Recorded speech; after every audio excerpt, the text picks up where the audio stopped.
My name is Kate Lighthall. I'm the coordinator for the Wildland Fire Leadership Council's Western region, and we focus on all things cohesive strategy along with different regional and national priorities that help stakeholders understand and implement the National Cohesive Wildland Fire Management Strategy.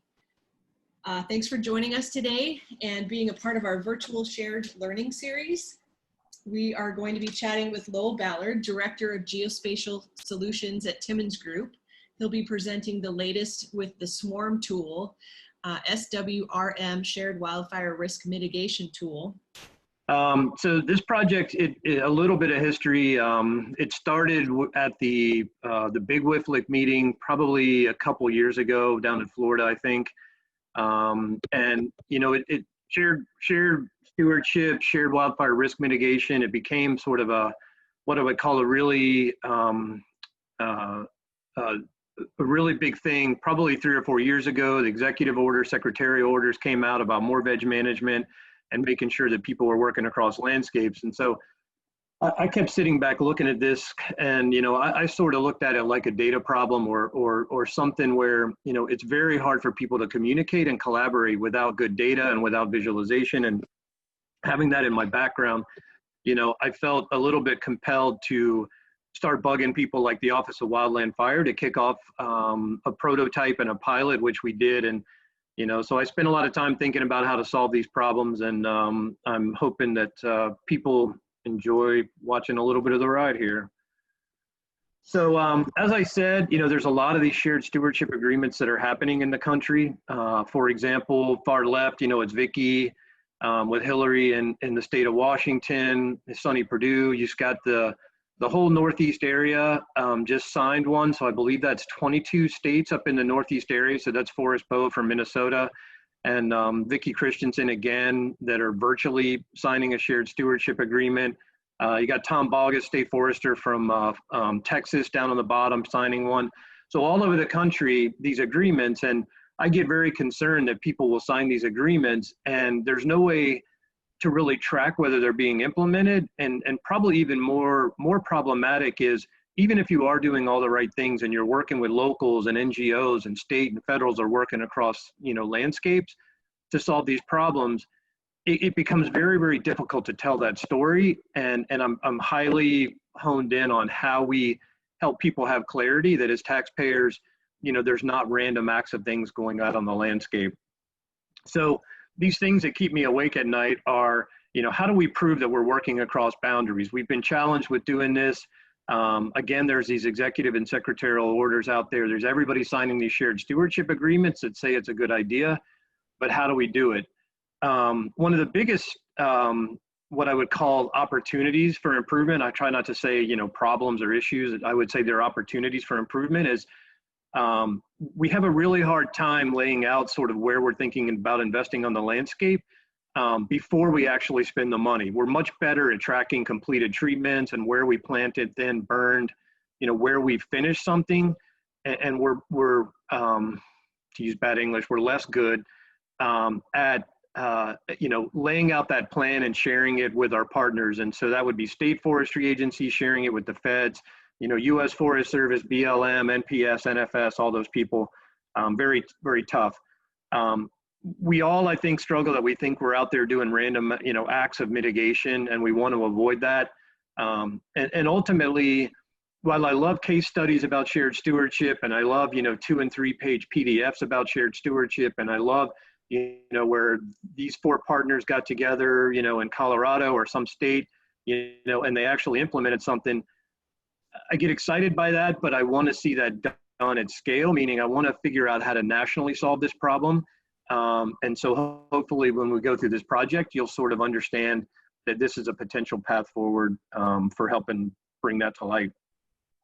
So again, I used to put this slide up when I was talking about this a lot, and I had no random acts of mitigation, and I didn't have the word perceived in there. And I think people would get offended by it because they'd say, look, you know, we are doing shared stewardship and we are out there on the landscape and we are working with our partners and we have great, you know, collaboration between the BLM and the Forest Service and, you know, FWS, et cetera. I think the bigger issue is that we don't have great ways to tell the story, and we don't have dashboards, and we don't have metrics, and we don't have ways to drive behavior, and ultimately to prove to people, other than, case studies here and there about how to do this. So I worked with Jeff Rupert, a bunch of people at Office of Wildland Fire have been involved in this. National Association of State Foresters, Forest Service has been involved. And so we came up with this pilot effort, Shared Wildfire Risk Mitigation. The other thing that for people who are familiar with NIFPORS, which is a federal reporting system, the other reason that this was taken on was to think about, NIFPORS is very dated, and it's, it's ending near end of life, and to think about when that project goes forward, what are some of the unique and creative ways that we can, think differently about how national fuels reporting should happen.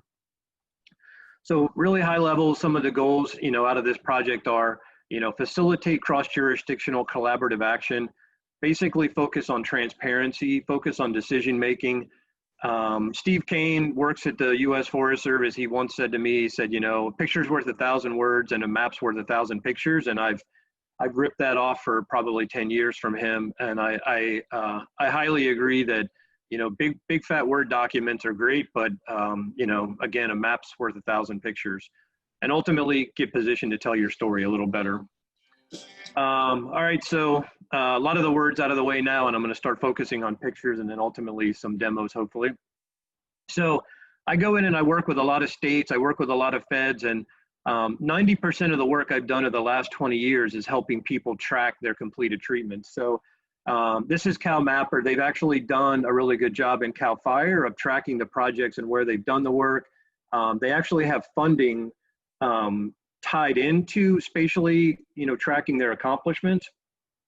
But again, it's typically done after the work has been done, which does not set you up to have the conversation before the money's spent. I work with Casey in Nevada, State Forester for Nevada, and they came to me and they said, hey, this is great that we can track all of our completed treatments, but what we really want to do is we want to get better set up, because everybody in Nevada has their pet project, right? He goes, I get all these regional people, they all have all these places that they would love to do these projects, and everyone has a great story for why they should be doing some fuels reduction or some veg management in this part of the state, but we don't have a way internally to prioritize those things. So with this tool, it lets them throw their projects out there. So the bigger polygon is a project area, and then the treatment actually happens down on the ground. So we have that bigger focus area, and then the smaller circle is where we're going to plant thin burn. We actually built them a way to, in a lightweight way, sort of quantify these project areas. So this area, it actually looks at the wildfire threat, looks at the risk below, and it'll use one of these layers to score it. And again, this is really just to help them inside their own walls make better decisions about where they're throwing their darts out on the ground and where they're spending money. The other thing that we set them up to do is not only to track that something's been implemented or the work's been done, but also to help them get better prepared and show with their partners and explain where they're doing planning work out on the ground. And I'll take a pause here in a second, Katie, so make sure I see a few things popping in the chat, so I'll pop over there in a second. So at least in my humble opinion, this is a little bit of the current state of affairs. There's a lot of organizations who are working hard on tracking their completed treatments. I would say much fewer organizations are really, really good at planning.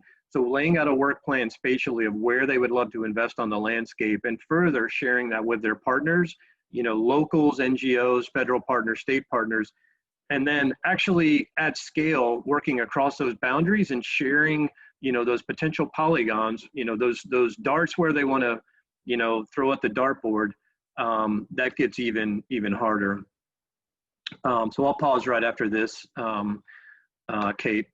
So if you were to look at any given state, so I do a lot of work with Geisler in Washington DNR, and there's a lot of federal interest there. So if you look at any given state agency like Washington DNR, very complicated ecosystem of people. So they've got their fire people, they've got their forest health people, which are, bad bugs and trees and prescribed burning, and everything happens within their sort of healthy landscapes group.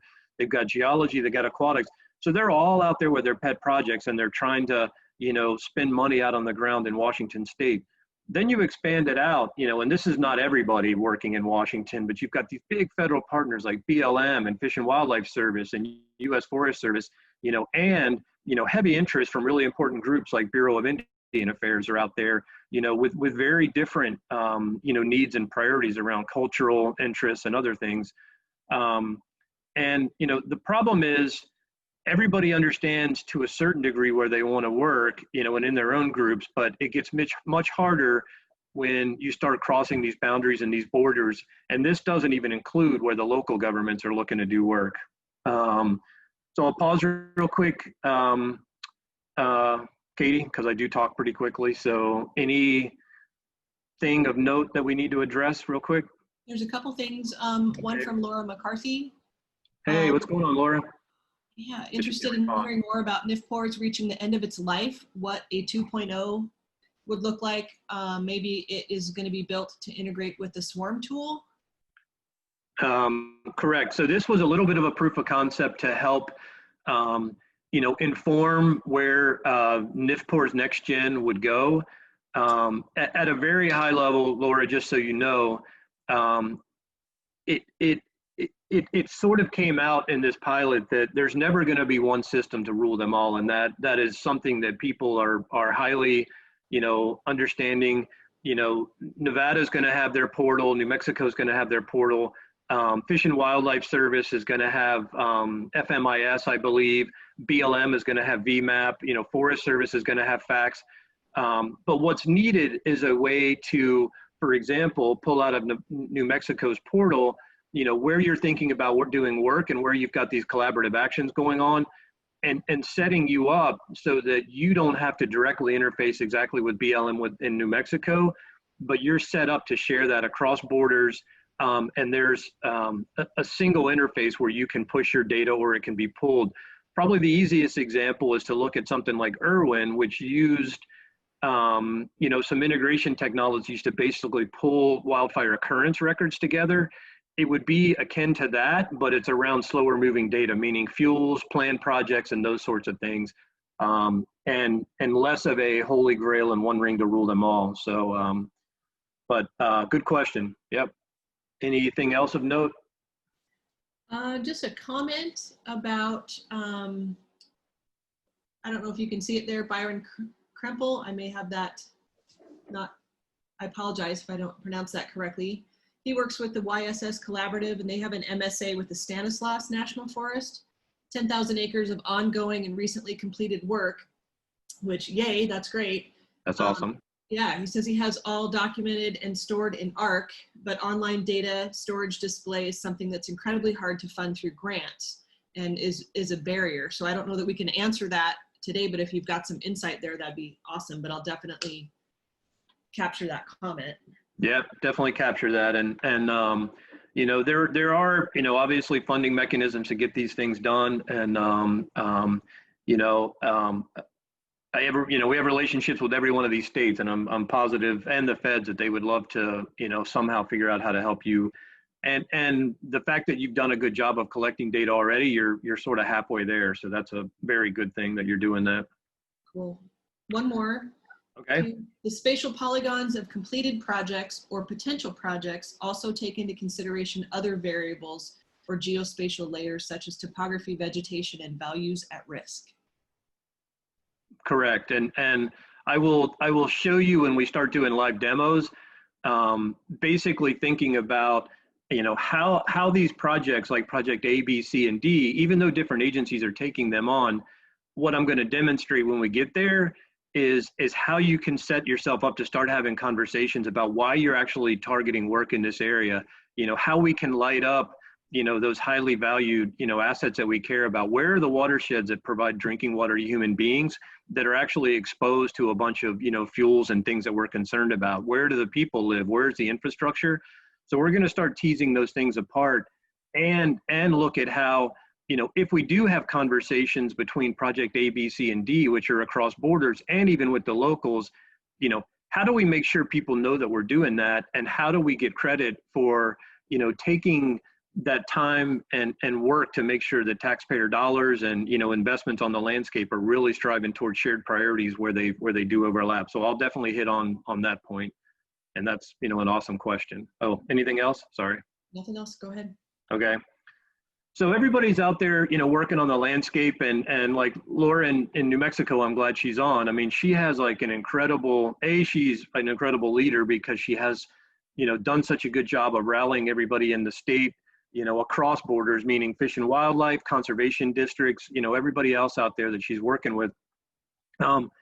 But they don't always, you know, get set up to have these cross-boundary, you know, collaborations, and they all have their budget line items, and they go out there and they do work. And we hope, you know, that they're out there and that they would be able to see that they have shared priorities in, for example, like a Forest of Faucets watershed, or, you know, a place that has, you know, groundwater recharge areas where they want to, you know, preserve water supply or quantity or quality. But they're not always set up to do that. You know, they're not always set up to say, look, you know, these are, you know, potential critical habitats or migration corridors for, you know, sensitive species or sage grouse, you know, let grounds or whatever we might have as a concern. You know, it could be cultural artifacts. I know you had your fireshed transmission meeting with Ager a couple of weeks ago. You know, this is a little bit of a topic du jour as well. You know, where are these fires moving on the landscape? And, you know, we're absolutely, and we understand that, you know, fires start in one place, you know, they move across the landscape, and they don't, you know, change their direction based on ownership. They're going to cut across every one of these ownerships, you know, private, public, everything. And ultimately, you know, everybody wants to make sure that these communities are protected. And we have shared, you know, priorities to make sure this happens.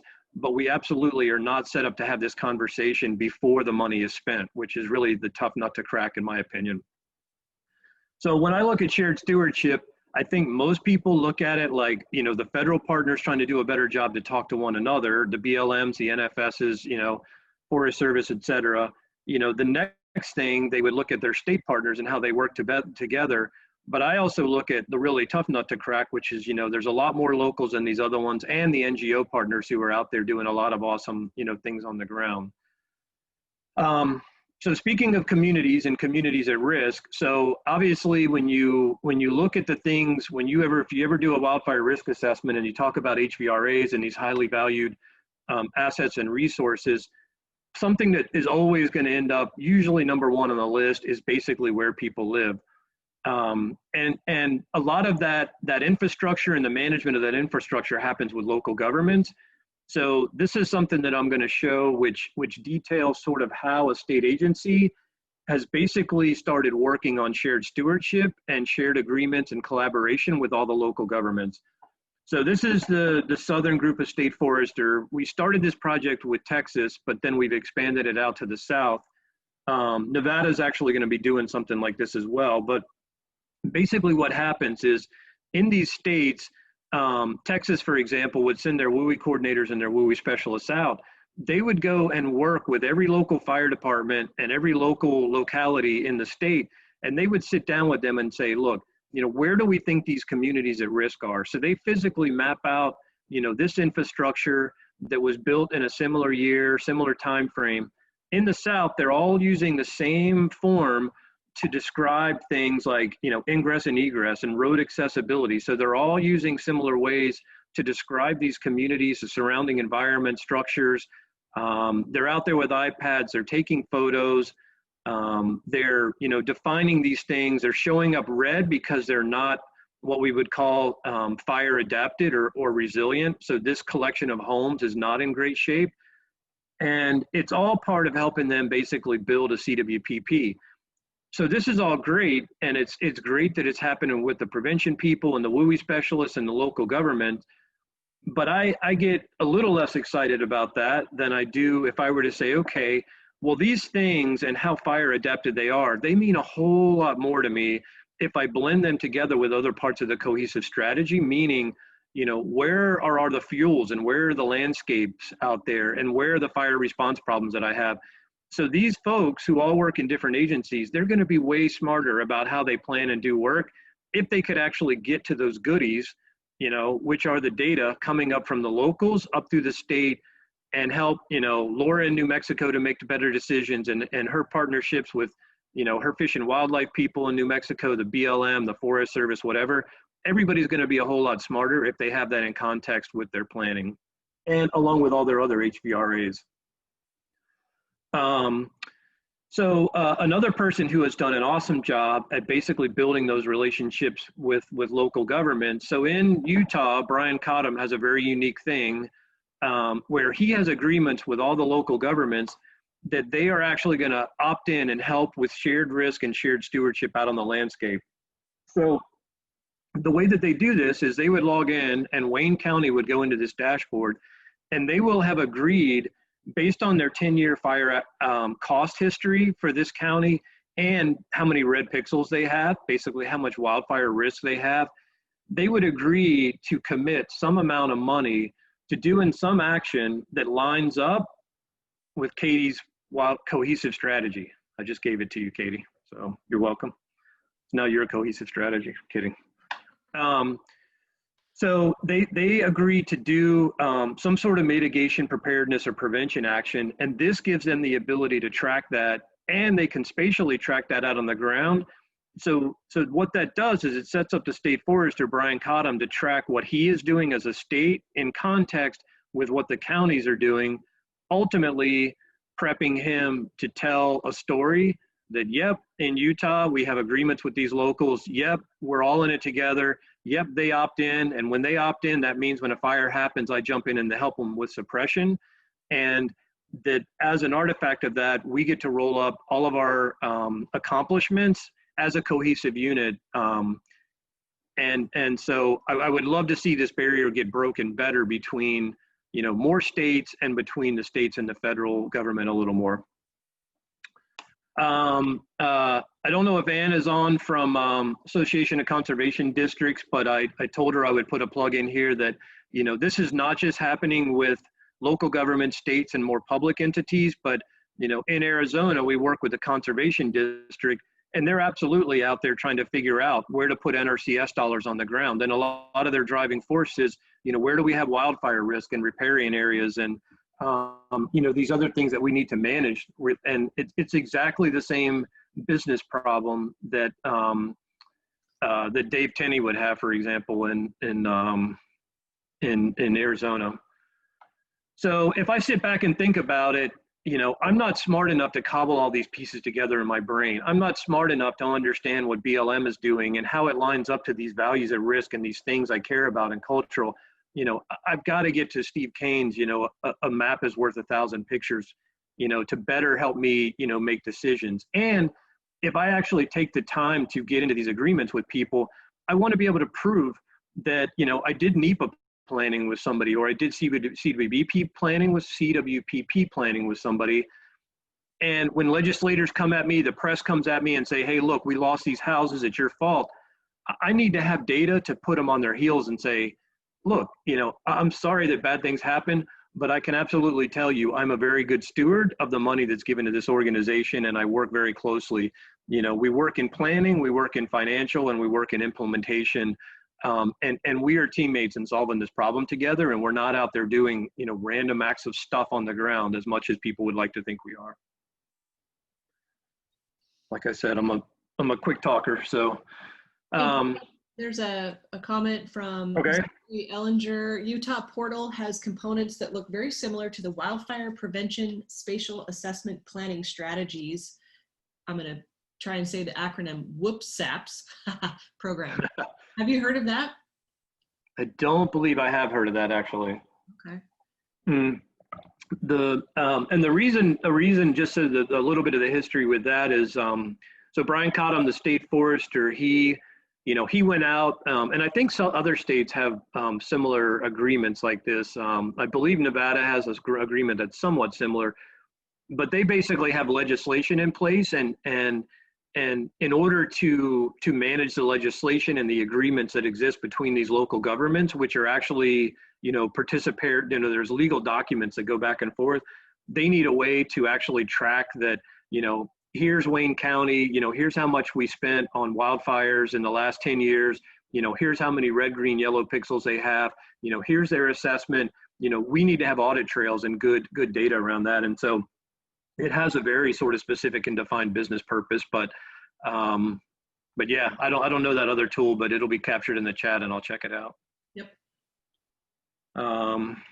Anything else before we try to break the internet? Nothing else on the chat box.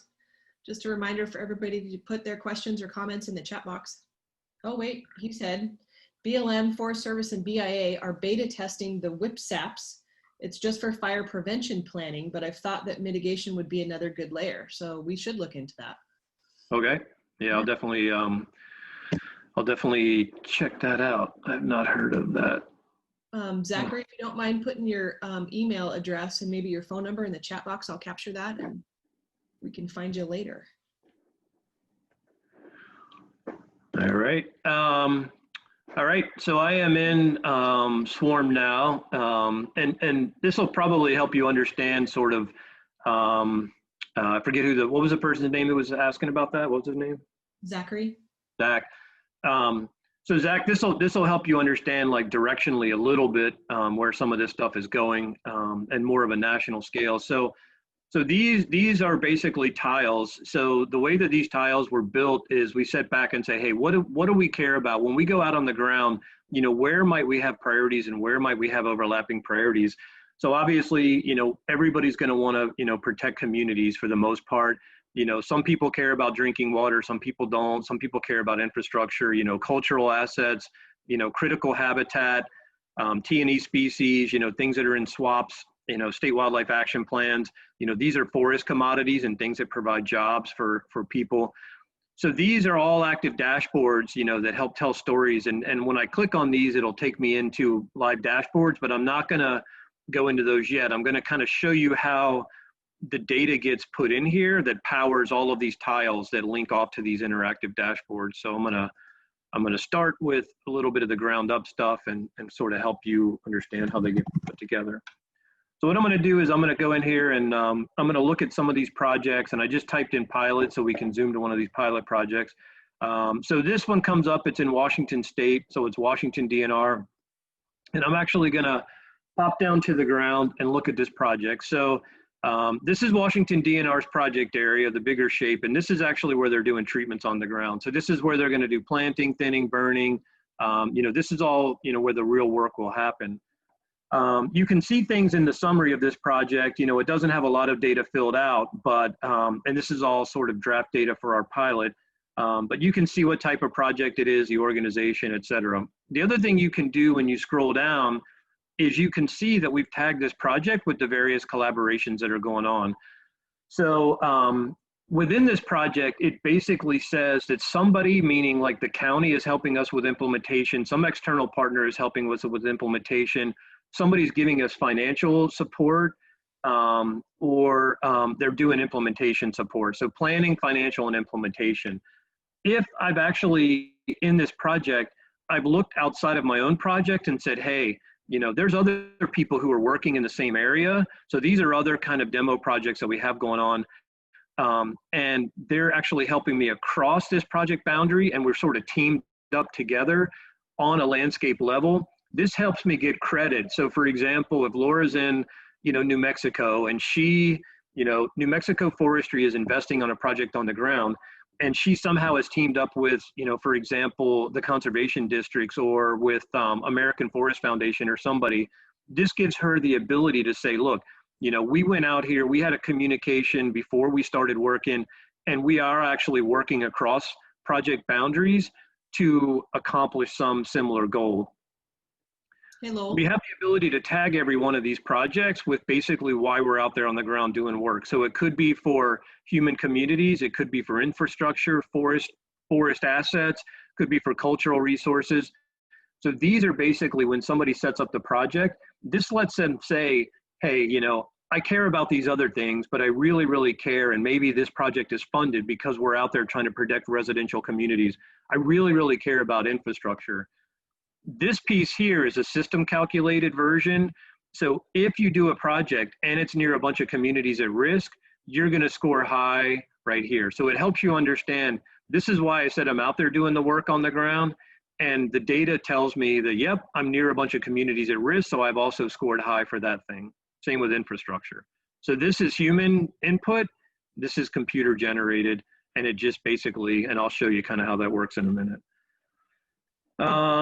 Let's see. So the other thing I can do is I can actually pop, so on this area A, on this treatment area, I can go down and I can see that for area A where this treatment happened, which is a machine pile burn, I can see that the external agent was the county. Because I added the county as being the person who's going to help me do this, I get credit for having some sort of partnership with them. In the same way that if the Forest Service, who right here gave me money to actually help implement that, I also get credit for them being involved in this project. So these financially, they helped, and from an implementation perspective, the county helped. And then I've got other things about here that, you know, sort of go down to the that level. Hey, so, quick question. Yes, ma'am. On the screen previous, you said there was different habitats listed. And when you talk about critical habitats, you're talking about wildlife. It looked like on that screen. Is that correct? Correct. So in the West, you would be somewhat unique because you would have your, it's kind of called the chat data. So Western Governors Association worked with all the Western states to build out a critical habitat layer. So every Fish and Wildlife Agency came up with a spatial layer, and it says, you know, hey, here's what we consider to be, and it's kind of built as these hexagons. The rest of the country is not so lucky. It would come from people like TNC, maybe NatureServe might have some national levels, but yes, it is habitats for critters is typically how we would think about that. Okay, thank you. Yep. So now we're in this mapping interface, and you can see this is the Washington DNR's project, and then these are other, this is, I think, U.S. Forest Service, BLM. So these are other people, you know, and it is a little interesting that they are kind of cozied up here, and, you know, they're doing work together. So we can go into these layers and we can start looking at why, you know, maybe that is the case. So if we zoom out a little bit, well, there's an obvious reason that people are working here together, right? There's a bunch of wildfire risk out on the ground. The other reason typically people would work here is, you know, is something going to burn, or is there something out there that I care about, and is it exposed? So I can go up here and I can turn on, you know, the annual housing risk data. So this is using brand new data that basically illustrates, you know, where we've got a bunch of houses and housing density out on the landscape. Likewise, I can go in here and turn on the infrastructure data. So you'll notice that there's these big, you know, power lines that are going across the landscape. There's all these cell towers, these other things going on out on the ground.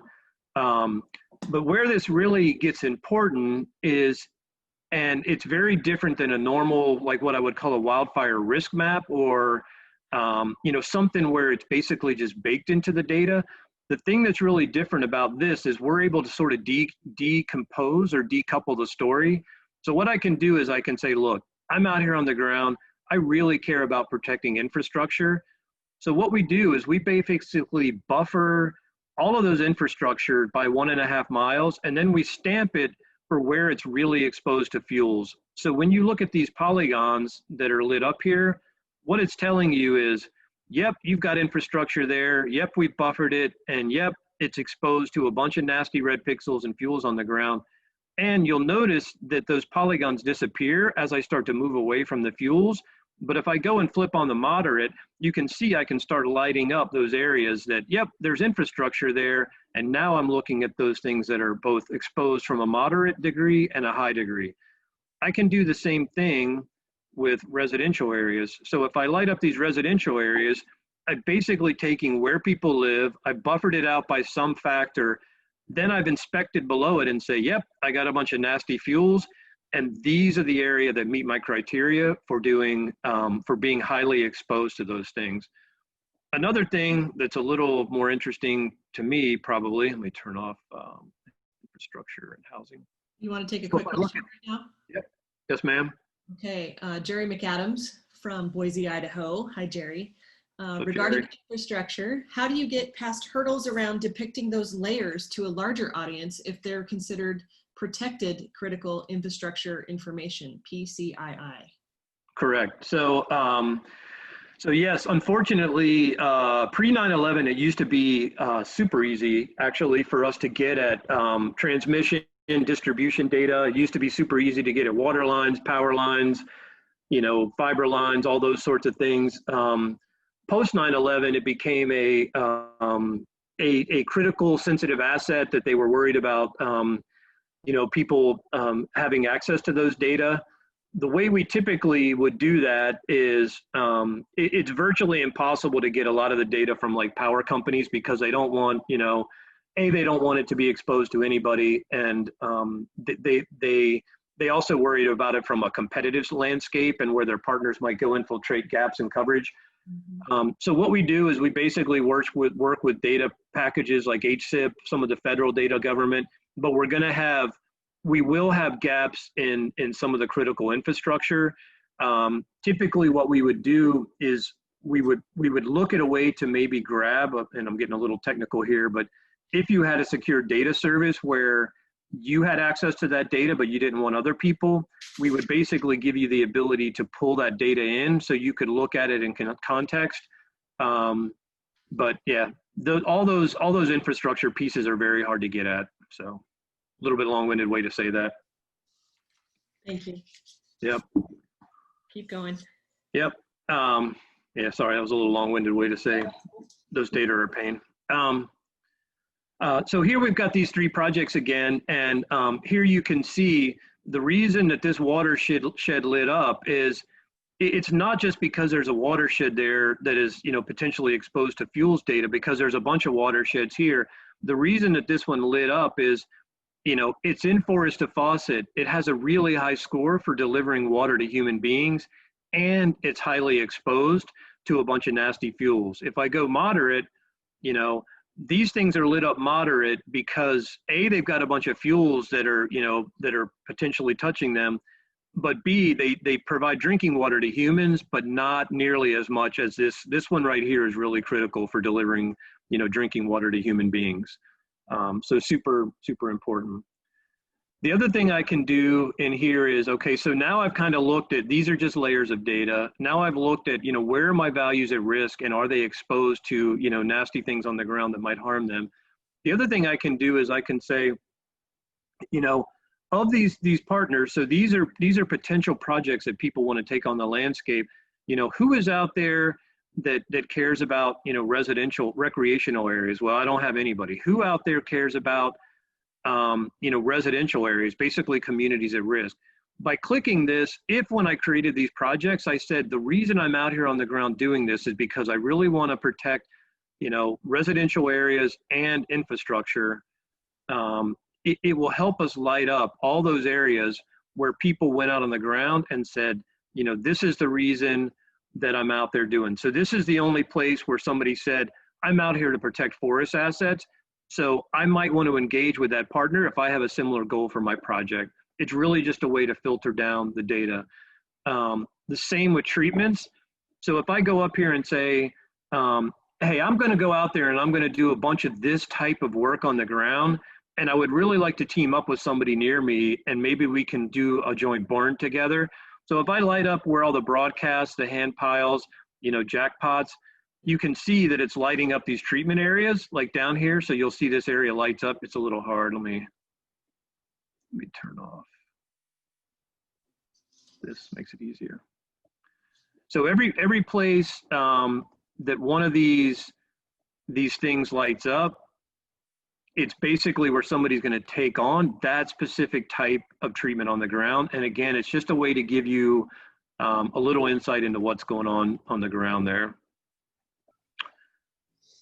So the other thing we can do is I can click on this Collaborate tab, and you'll notice that as I zoom in here, you know, what it's doing is it's saying, look, within your viewport, here are the other projects that are down on the ground. So this is a project called Cost Share. This is one called 506 Test. This is, you know, this demo.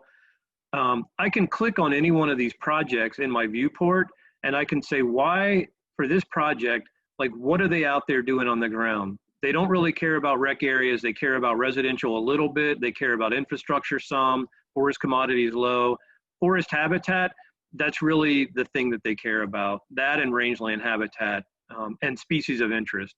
So this helps you sort of inspect those partners around you and let you know, A, why they're out there, and B, what kind of treatments that they're gonna do out on the ground. So really, really helpful and super powerful tool. Does this work across all habitats like shrub steppe and juniper woodlands? Doesn't matter what it is? Yeah, so we could, so we spend a little less time on the critical habitats, but for example, if, you know, I work with a lot of fish and wildlife agencies, and they're out there trying to, you know, manage grassland as a particular habitat, for example. You know, what we would do is in the section where we like add in these treatments, so you can see that this treatment is a machine pile burn. If we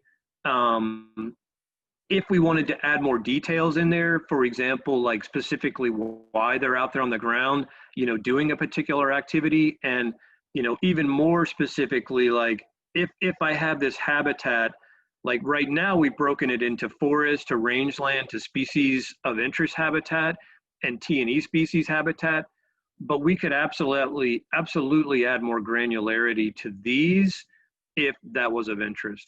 Yeah, not a problem. And we could use, like, you know, Landfire's veg models, we could use other standard models for that. And really it's just more attribution to let you, you know, understand who's out there on the landscape looking to do the type of work you're doing. Anything else? Yes. Laura McCarthy, who and how are the high, moderate, low values set? Is that data / computer generated or wall to wall or human set and therefore spotty coverage? Okay. So I did touch on that a little bit, and I'll go back because it's a little tricky to sort of understand that. So I will, and it was actually, it's a good question, Laura, because it was a very big point of, I won't say contention, but a very big point of discussion during this project. So a little bit of history. When we first started doing this, Laura, since you asked such a good question, is the way we approached it was we said, okay, we're going to look at this map. And, you know, if you're doing a project and your project that you want to do is here, and your project, it comes within, you know, proximity of all of these houses, I'm going to give you, Laura, a bunch of credit because you're doing work around these things. What we heard is, hey, that's great that you're letting the computer generate these, but I'm the professional. I'm the person with the master's degree, the PhD degree. I'm the person that understands that there's a fire shed that might rip across this land, you know, and even though there might not be a bunch of communities right near where I'm doing work, I am actually doing it to protect these people who are quote unquote downstream from that fire. So what we did to address that was we built two things into the application. So one is what, Laura, I think you're hoping, maybe hoping, is, you know, what did the person who create the project, like, why are they out there and why are they doing the work on the ground? So they're telling us in some sort of drop down that they want to protect human commodities like residential areas. That's a really important and of high value to them. What the computer says and what the computer tells us, which may be hit or miss because we may not have all the data, as you said, you know, we may not have wall-to-wall coverage. This is what the computer gives back. We agreed probably if this project were to move forward and, you know, it would have future iterations, we would put this like way more behind the scenes and probably not put it out in anybody's face. We would also probably not use it to generate these numbers now. And we are currently using the computer generated stuff to drive things like these drinking water measures as an example. So, and this will just, you're naturally segueing me into this next conversation. So the reason that these are all fuel treatments that are pulled out of NIFPORs and put on this map, and they're all stamped with certain colors. The reason that these fuel projects, so this machine pile burn, for example, in California, the reason that it turns blue is because when they plopped that polygon down, it did a really good job of lining up with where, you know, people need drinking water. So in New Mexico, these polygons, the computer said that, yep, you did a fuel treatment, and yep, you lined up in forest to faucets, and yep, you've got fuels risk. We would like to downplay this probably in the future and have this dashboarding concept be driven more by what the locals express or what the locals say. So I'll pause and see if, again, I feel super long-winded, sorry. Take a breath. I know, yeah, it's. Nothing Yeah. else is coming in. Okay, cool. All right, okay, so to this dashboard. So as I noted, when we started with this dashboard, we were all about computer generated values. And the idea was, hey, I go out and I plop these projects down. Hey, I plop these things down. I can be either in planning mode or completed mode. Ideally, we start getting more planning level data. But if you did work and it's near these communities at risk, you're going to get credit. If you landed in forest to faucets and it's exposed to a bunch of nasty fuels, you're going to get credit. If you land on one of those buffered infrastructure things, you get credit. You know, you get the idea for all of these things. We also wanted to be able to say, you know, where are we doing shared mitigation? So if we're actually taking the time to say the county helped us do this or the Forest Service gave us money for that, we need to be able to drive that with a really nice dashboard and tell that story. So if we go and we look at one of these sample dashboards, and we already looked at one, but I'll show another one here. This is really gets at kind of the shared, you know, mitigation and shared risk. So if I go here and I'm going to go ahead and turn off the land ownership and the BIA lands for now. And if I zoom in here to this area that we were looking at, which I got to get to Wenatchee, which is here. So if I zoom back in on this area, what you'll notice is as I zoom in, it's constantly inspecting all the data that's in my viewport. And it's looking at these three projects, which are across multiple agencies. So there's like 3 or 4 different agencies in here. It's looking at the data and it's saying, yep, you've got 4 projects. Across these projects, you know, within these projects and all these treatments that are happening, there are 57 collaborations that happen, meaning, you know, somebody gave us money, you know, somebody gave us planning support. We involved the locals in CWPP planning. We involved, you know, the Forest Service in NEPA planning or GNA work or whatever. Somehow there was some kind of planning, financial, or implementation support. We can further go in here and we can say, okay, well, just show me the ones where I had implementation, you know, across project collaboration. You know, where did I have financial? So I can go and trim, you know, down all of these metrics. The other thing I can do is I can click on any one of these projects and I can say, okay, you know, this is a Forest Service project, you know, it's in the proposed status, you know, within project, across project, here's kind of what's going on, here's their values of interest. All of these things, we can do that project by project down on the ground. So here's another one, this is the Washington DNR. So this is actually one of their real projects, it's not actually dummy data. And again, how many collaborations, what's going on, you know, what do they care about, what are the hazards? So we get all of these really nice, you know, exploratory tools. That dashboard, oops, I timed out. So that dashboard is a little bit different than this one. Similar idea, but with this one, I'm actually able to zoom down to particular projects. So I can zoom down, you know, to that particular project.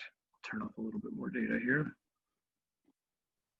I'm actually able to see those projects on the ground. The other nice thing about this one is I can actually filter out, you know, where are all the National Park Service projects. So it'll show me in my viewport by agency, you know, where these projects are happening, you know, who they're happening by. So lots of really cool stuff in that one. Let's see, last one I'll show real quick is, so this is sort of our collaboration story. So I can get in here and show this collaboration map. And really what this does is it says, you know, all these things happen on the ground, you know, where did we have no collaboration? So I can light those up. Where did we have planning collaboration that happened? Where did we have financial collaboration? And where did we have implementation collaboration? So any one of these filters, I can basically apply that within my state. I can look at these application, broadcast burns, et cetera. And, you know, ultimately in my, you know, slightly small brain, you know, the place I want to get to is, you know, I want to get to the point where we're not trying to convince people we are out there having conversations about shared priorities. You know, we're talking to people before we spend the money. You know, we're able to prove, you know, in a scalable, you know, nationally consistent way, you know, that we care about certain things, and it's okay that we care about different things, but we are actually communicating and collaborating at scale. And I feel like that's a little bit of the charge and the mission that we've been given with this shared stewardship initiative that, you know, literally has almost been signed everywhere in the country. I'll pause there before I get into kind of the last little section. I got a little bit more after this, and that's about it. 3 or 4 more slides, and it's pretty fast stuff. Okay, just a couple of questions, and if you want to tell me that you're touching on them in your next section, that's fine. One is the obvious question: what are the next steps for the tool? When might it be available for broader consumption? Also a question around how the data is collected. Like, do you have to go after all this, Lowell, or do people, I mean, how do all of these different data sets come to be into SWRM? Are they just out there no matter what? So very good question. So where all the data come from, so for this pilot, we actually went into NIFPORS, which is an existing system. It doesn't always have very good spatial data, and in some cases it doesn't have any spatial data. For example, you know, what Laura in New Mexico as a state forester would put into NIFPORS, she would simply be required to go in there and say, we did 10,000 acres of prescribed burning this year. We would literally have no idea where on earth that work happened. We would have no idea how to engage with Laura pre-implementation on how we might align with her project. All we know is she did a bunch of acres and they happened somewhere within the border of New Mexico. That's literally what we have. That's where the data came from that we used in addition to other federal data sets we grabbed for like infrastructure, communities at risk, and wildfire, some of those things.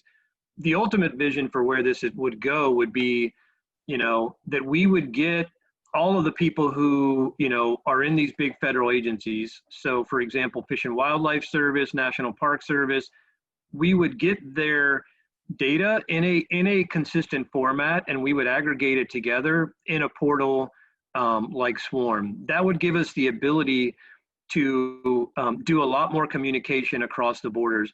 For states like Utah, where they're already tracking, you know, fuels projects, what we would need to do is basically give them an adapter to sort of upload their data. The same with, you know, Laura's going to have a portal. She would have a way to get it out of New Mexico up to this that would set her up to start having cross-boundary, because then her data would be cozied up with NPS's data, Forest Service, Fish and Wildlife Service, BLM, et cetera. In terms of the next steps, basically this was a pilot project. It was set up.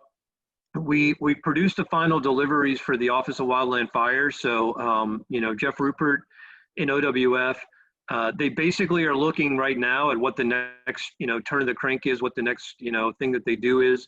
You know, I would encourage, we've got that in the chat, you know, if you do want access to it, even to demo it, you know, to do some planning with it and some playing around with it. You know, I personally have zero problem with that, and we can probably get you access to it and, you know, and get you more details on that stuff. Do you, in related to the pilot, were there any barriers that you heard of that prevented some of that collaboration through the pilot project? I mean, Marilyn Miller asked the question, what are the biggest barriers you've heard from people that prevent collaboration? That's a huge question that we're probably not going to answer today. But related to the pilot, did you encounter any of that or hear about any of that? I didn't hear, honestly, I heard little to nothing about people being concerned with sharing where they're thinking about spending money, where they have spent money. In these projects, you always get into a weird space a little bit where people worry about like funding and allocations, and you hear a little bit of that grumbling going on, but it wasn't front and center. The question Laura brought up about are these, these scores and these things and like why people are doing projects, computer generated, meaning did you plop a polygon near communities at risk, or did they tell you? We heard a lot of feedback that they really, really, really want these dashboards to be driven by the local expertise, the local values at risk.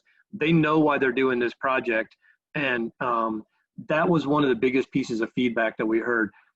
One of the reasons I'm so passionate about this and it keeps me awake as a night is I've literally, I've been, talked to 400 people about this stuff, or, 4,000 people in the last 2 years. Literally nobody's ever said it's a dumb idea to start making strides towards how you're going to implement shared stewardship. As a taxpayer, as somebody who has people who live on the landscape, watersheds, kids, all the things, there's no good argument for why we should not, constantly strive to get stronger at sharing data and working across borders. There's just not a good reason why we shouldn't do it, in my opinion. That was it as far as questions right there. Cool. Yeah, and the only last things is I just wanted to say that we tried to do a really good job of having, representation from both state agencies. I reached out to AFF, I got an NGO involved, Washington State, Nevada was highly involved. We tried to get a state with a lot of private land ownership like Texas. From the South, we got them involved. We had all the big federal agencies at the table. We really did our best to cast a pretty wide net and have people involved and get as much feedback. We even reached over to people like, departments of wildlife who aren't forestry people, to make sure we had a little bit of their perspective as well. The only other thing I would say is, at the end of the day, a picture's worth 1,000 words and a map's worth 1,000 pictures. And at the end of the day, just like people wear Fitbits and they love their Fitbit dashboard, at the end of the day, this thing is 100% driven by people and data. And, it's a data exercise. And I don't, Vicki Christensen asked me, 10 years ago how we can solve these problems. And I told her, you've got to have data about where people want to spend money. And that's the only way you can have good, cross-boundary collaboration happening. That's a nice way to end it. oh, there, I actually had a slide about it. Yeah. Any more questions? Or is there anything else you want to add, Lowell? No, I appreciate the opportunity to help with this stuff. And, I appreciate all the awesome partnerships I have with everybody on the phone who, we're highly vested in, solving these problems, and, really appreciate everybody hopping on and their passion for, the work they do every day out in the field. One more question just came in about, we did spend a lot of time. So just so you know, in the SWRM project, we did a bunch of work around technically how to architect pulling pieces of data together. So it's all mapped out, and there's literally, multiple scenarios of how we can integrate and aggregate data. Absolutely, we do not want people double entering data. That would be a problem, in my opinion, if we got to the point where, I keep picking on Laura, but, Laura in New Mexico, she was already doing the work to put this data in her system, and she had to double enter into another one. We absolutely want to avoid that kind of situation. And we spend a bunch of time with, like, I got a bunch of propeller head technical people who work for me who, put a bunch of brain power into that. So those plans are out there. Yeah. Yeah, I appreciate that. It's it seems like one of the biggest challenges. Yep. Yeah, it definitely is. And we're trying to get super creative how to knock that down. What's going on, Faith? I will open her up so she can talk now. I just got to get to the F's. And then so Laura asked a question about your forest action plan. So that's a good question, Laura. So the forest action plans, the way that I would see this is if you are going to go out and you're going to spend money on the ground and you're going to have conversations with BLM and all these other people, what you've done in your forest action plan is you've sort of aggregated the things you care about in New Mexico into a composite layer. So I always use like a Big Mac analogy. So you kind of have this like Big Mac that you've smashed together that describes where you want to focus and do work. I would consider, you know, what we would do, I may give my screen back. I don't know if I can share my screen again real quick. Yeah, go for it. Okay, real quick. So, so Laura, if you think about your forest action plan, so I'll pull this up real quick. Hopefully, if the Forest Service stuff is all working cool here. So this is a thing we did for state and private, and hopefully it's working. It's not on our servers anymore, so if stuff breaks, it's not my fault. Let's see.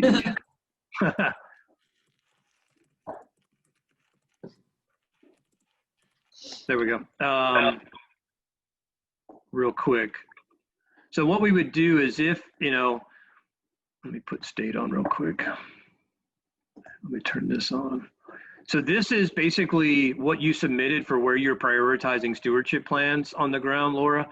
And what we would do is we would add that basically your forest action plan layer into something like SWRM. So what it would do is it would set you up to have conversations, you know, with your federal partners and your people around and say, hey, I get that these are the priority watersheds, and I get that these are the, you know, where the wildfire risk is and the rangelands and sage grouse, this and that.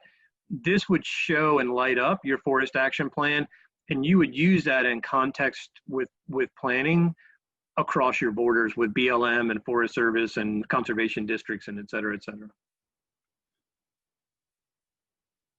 Am I unmuted? Yep. Yes, Okay. Yeah, okay, so have you developed this kind of forest action plan linkage for any of the states that you've worked with? I've done it for the Forest Service. So every stewardship plan that you put in, it ends up in this dashboard, and we can do things like split it by watershed. So if I click on these watersheds right now, what it's doing is it's telling me in these three watersheds, which is Lower San Juan, Upper San Juan, and Rio Grande, the number of accomplishments that got done, number of stewardship plans were 75 in this watershed, 2 in this one. And the acres of accomplishments look like this. The acres of priority lands that impacted look like that. And the percent of priority lands impacted look like that. So this is basically behind the scenes, there's hundreds of thousands of little tiny stewardship polygons, but I don't want to show those to the public. But I've intersected those with where you said you should be working, and that drives these dashboards that you see on the screen. So these purple areas are your bullseye on the dartboard, where you did steward plans or where you did work, and did those things intersect is what these things are telling us. So we would do the same thing, but no, I haven't worked with any states other than you guys probably coming up. I think you're gonna drive a lot by the new stuff that Bassett helped you with. That would be a core layer behind the scenes that would drive your dashboards and accounting in New Mexico. Cool, thanks. At least what I'm thinking on the surface anyway, unless you tell me I'm crazy, which I'm okay with. Excellent. I had a quick question. Who's this? So, can you hear me?